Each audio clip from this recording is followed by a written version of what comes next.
मई महीने की भक्ति का तीसरा दिन। कुंवारी मरिया का निष्कलंक गर्भागमन। निर्मल है, निष्कलंक है, परम दयामय रानी। बात न यह अब तक दुनिया में सुनी गई ना जानी। निर्मल है, निष्कलंक है।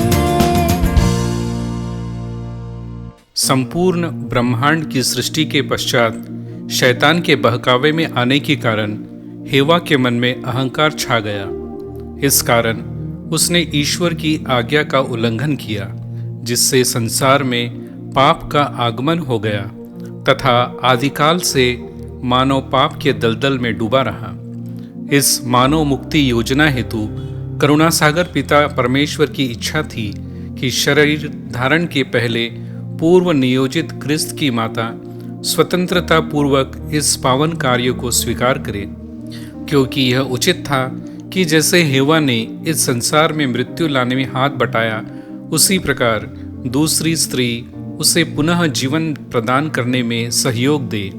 यह उत्कृष्ट रूप से यीशु की माता मरिया में हुआ, जिन्होंने इस संसार के सृष्टिकर्ता एवं जीवनदाता को जन्म दिया, और वह इस महान कार्य हेतु परमेश्वर की ओर से सब वरदानों से संपन्न हुई। इस कारण कलीसिया मरिया को ईश की माता तथा निष्कलंक मानती है। 8 दिसंबर को माता मरिया के निष्कलंक गर्भागमन का पर्व मनाते हैं। माता मरिया ईश्वर की महिमा गाते हुए कहती हैं, परमेश्वर ने अपनी योजना के अनुसार जन्म के पहले से ही मुझे चुन लिया है। 8 दिसंबर 1854 को संत पापा पियूस 9वें ने पवित्र आत्मा की प्रेरणा से यह घोषणा की, माता मरिया अपने परमप्रिय पुत्र यीशु क्रिस्त के पुण्य फलों द्वारा आदि पाप रहित अपनी माता के गर्भ में धारण की गई, अतः वह जीवन भर निष्पाप रही। यह सिद्धांत कैथोलिक कलीसिया में महत्वपूर्ण है, जिसे कैथोलिक कलीसिया अटूट विश्वास से मानती है। दृष्टांत: संत जॉन बर्कमन्स मरिया के निष्कलंक गर्भागमन पर मनन चिंतन किया करते थे।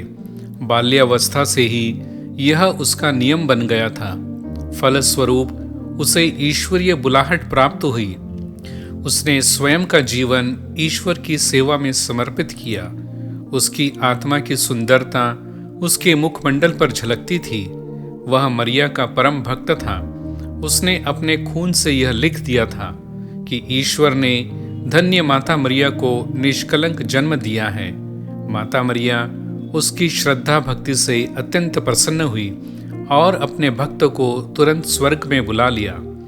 मृत्यु के समय भी वह रोजरी माला थामे हुए तथा प्रार्थना करते हुए उसने अपनी आत्मा मरिया के कर कमलों में सौंप दी। प्रार्थना।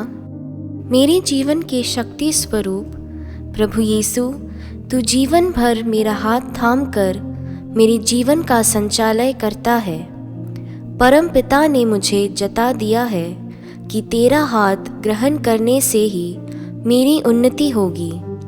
भले प्रभु, तेरा हाथ पकड़कर आगे बढ़ने की कृपा इस संसार की अपनी समस्त संतानों को दे। माता मरिया हमारी सहायता करे।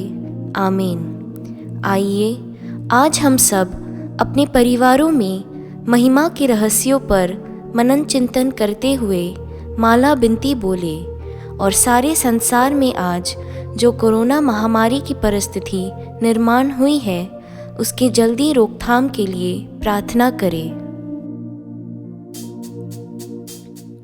याचक आकर तेरे द्वार